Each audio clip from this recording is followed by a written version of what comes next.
واقف ہیں. قل هو اللہ احد اللہ الصمد لم یلد ولم یولد ولم یکن لہ کفوا احد. اور اس صورت کی فضیلت سے بھی واقف ہے، کوئی نئی بات نہیں ہے ہمارے لیے، ہم سب جانتے ہیں. تو اس کی اتنی بڑی فضیلت کس بنا پر ہے؟ اخلاص ہی کی بنا پر ہے نا. تو جس طرح اللہ سبحانہ و تعالیٰ ایک ہے، قل هو اللہ احد، تو پھر جو کام یا جو عبادت اس کے لیے ہو وہ بھی بس صرف اس ایک اکیلے کے لیے ہونی چاہیے، اس کے ساتھ کسی اور کو ملانا نہیں چاہیے، کسی اور کو شریک نہیں کرنا چاہیے. تو اخلاص کا لفظی مطلب ہوتا ہے کسی چیز کو آمیزش سے چھانٹ کے الگ کر دینا، یعنی کسی دوسری چیز کی ملاوٹ سے بالکل الگ کر دینا اس کو. اور لغوی معنی اخلاص کے ہوتے ہیں پاک صاف ہونا اور خالص ہونا، یعنی ہمارا عمل جو ہے جو ہم اللہ کے لیے کرتے ہیں وہ ہر طرح کی آمیزش سے بالکل صاف ستھرا ہو، خالص ہو، پیور ہو. اور امام راغب اصفہانی جو ہیں، آپ لوگوں نے ان کا نام سنا ہوگا، مفردات القرآن کے نام سے قرآن مجید کی ڈکشنری ہے، اور بہت ہی بہترین ڈکشنری ہے. ہر قرآن کے طالب علم کو اس سے واقفیت ہونی چاہیے. تو امام راغب اصفہانی لکھتے ہیں کہ الاخلاص التبری عن کل ما دون اللہ تعالی. اخلاص یہ ہے کہ اللہ کے علاوہ ہر ایک سے دل کو پاک کر لیا جائے، یعنی جب ہم اللہ کے لیے کوئی کام کرتے ہیں تو بس وہ صرف اللہ کے لیے ہو، کسی اور کے لیے نہ ہو.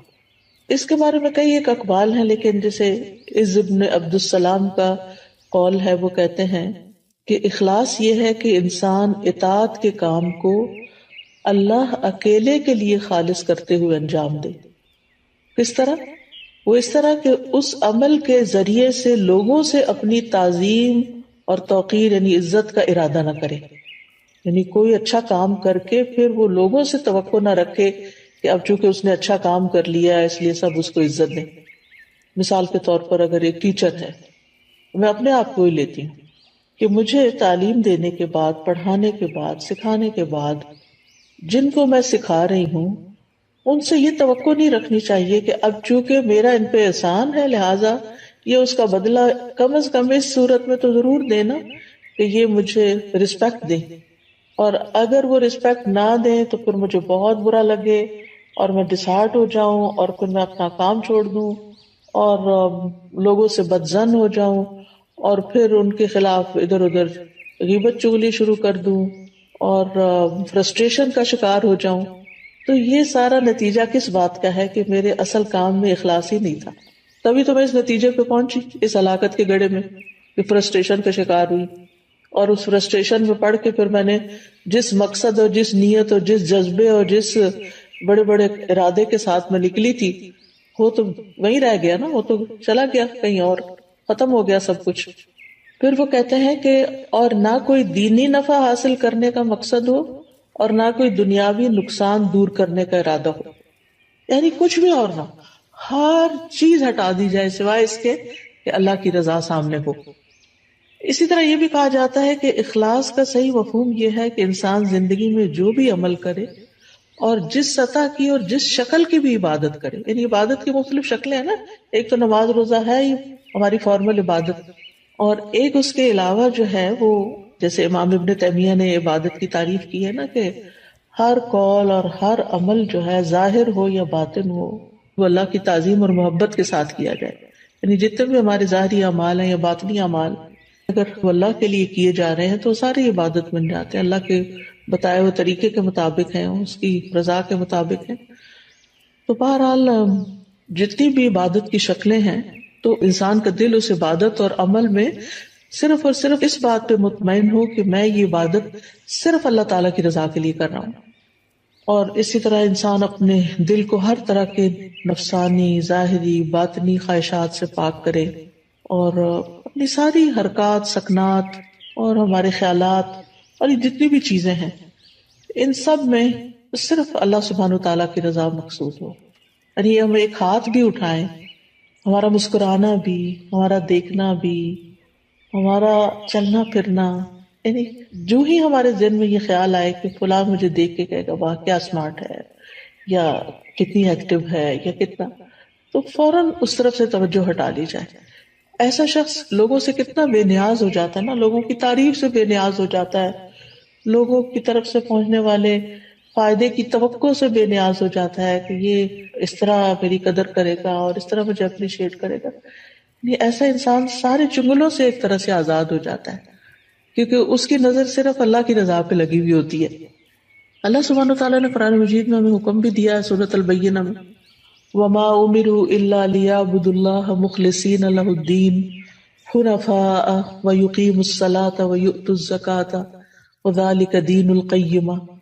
اور انہیں اس کے سوا حکم نہیں دیا گیا کہ وہ اللہ کی عبادت کریں اس حال میں کہ اس کے لیے دین کو خالص کرنے والے، ایک طرف ہونے والے ہوں، اور نماز قائم کریں اور زکوٰۃ دیں، اور یہی درست دین ہے. وَذَلِكَ دِينُ الْقَيِّمَةِ. اسی طرح اللہ سبحانہ وتعالیٰ صرف اس عمل کو قبول کرتے ہیں جو صرف اس کے لیے ہوتا ہے. نبی صلی اللہ علیہ وسلم فرماتے ہیں کہ اللہ تعالیٰ فرماتا ہے میں بہترین شریک ہوں، پس جس نے کسی کو میرے ساتھ شریک کیا تو وہ عمل اسی شریک کے لیے ہے. یعنی کسی اور کو اگر آپ اس میں شامل کر لیں گے تو وہ عمل اس کا ہو جائے گا، اللہ تعالیٰ کے لیے نہیں ہوگا. اے لوگوں اپنے اعمال کو اللہ کے لیے خالص کرو، کیونکہ اللہ عز و جل اسی عمل کو قبول کرتا ہے جو خالص اسی کے لیے کیا جائے. اب سوال ہی پیدا ہوتا ہے کہ پھر اخلاص کے نتائج کیا ہوں گے، فوائد کیا ہوں گے، ثمرات کیا ہوں گے. پہلی بات تو یہ ہے کہ انسان کے اعمال قبول ہوں گے. ہم جو تھک رہے ہیں، محنت کر رہے ہیں، دن رات بھاگ دوڑ میں لگے ہوئے ہیں، ہماری زندگی کا ایک ایک لمحہ جو استعمال ہو رہا ہے، یہ سارا میزان میں ہماری حسنات میں شامل ہو جائے گا. یعنی یہ سب سے بڑا فائدہ ہے، یعنی قبولیت ہو جائے گی. کیونکہ حدیث میں آتا ہے کہ اللہ تعالیٰ صرف اس عمل کو قبول فرماتا ہے جو خالص اس کے لیے کیا جائے اور صرف اس کی رضامندی مقصود ہو. یہ سنن النسائی کی روایت ہے ابو امامہ الباہلی رضی اللہ عنہ سے. دوسرا بڑا فائدہ یہ ہوتا ہے اخلاص کا کہ انسان کو اللہ تعالیٰ کی مدد حاصل ہوتی ہے، اللہ سبحانہ تعالیٰ کی مدد حاصل ہوتی ہے، اور انسان کو ایک مضبوطی حاصل ہوتی ہے، اپنے کام میں جماؤ حاصل ہوتا ہے، ثابت قدمی آتی ہے. یعنی انسان پھر اس کام کو چھوڑتا نہیں. جیسے شروع میں نے کہا نا کہ انسان فرسٹریشن کا شکار نہیں ہوتا کہ میرا نہیں خیال مجھے یہ کام کرنا چاہیے کیونکہ کوئی مجھے نتائج نظر نہیں آ رہے، اس کے کوئی فائدہ نظر نہیں آ رہا. یہ جملے کتنے عام ہیں ہمارے روزمرہ کی گفتگو میں، حتیٰ کہ لوگ یہاں تک کہہ دیتے ہیں ابھی تک میں نے اتنا قرآن پڑھا، دین پڑھا، میرے عمل میں کوئی تبدیلی نہیں آئی تو میرا نہیں خیال کہ مجھے یہ کنٹینیو کرنا چاہیے.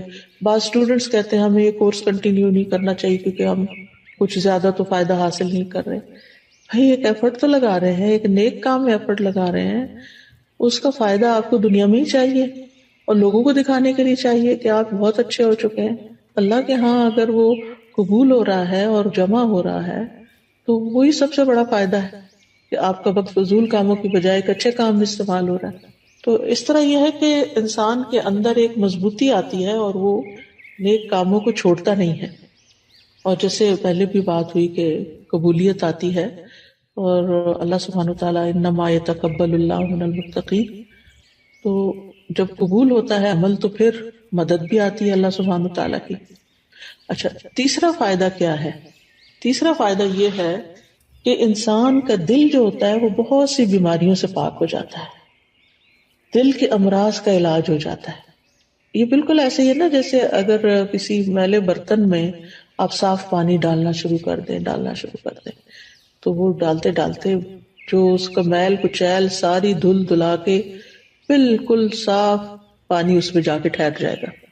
تو اسی طرح جب ہمارے اندر اخلاص آتا ہے، بار بار ہم اللہ سبحانہ تعالیٰ کے لیے اپنی نیت کو خالص کرتے ہیں تو وہ نیک کام جاری رکھتے ہیں، اور جتنا وہ جاری ہوتا ہے تو وہ جاری پانی کی طرح ہوتا ہے جو ہمارے دل کے اندر پھر جتنی بھی میل کچیل ہے اس کو باہر نکال دیتا ہے.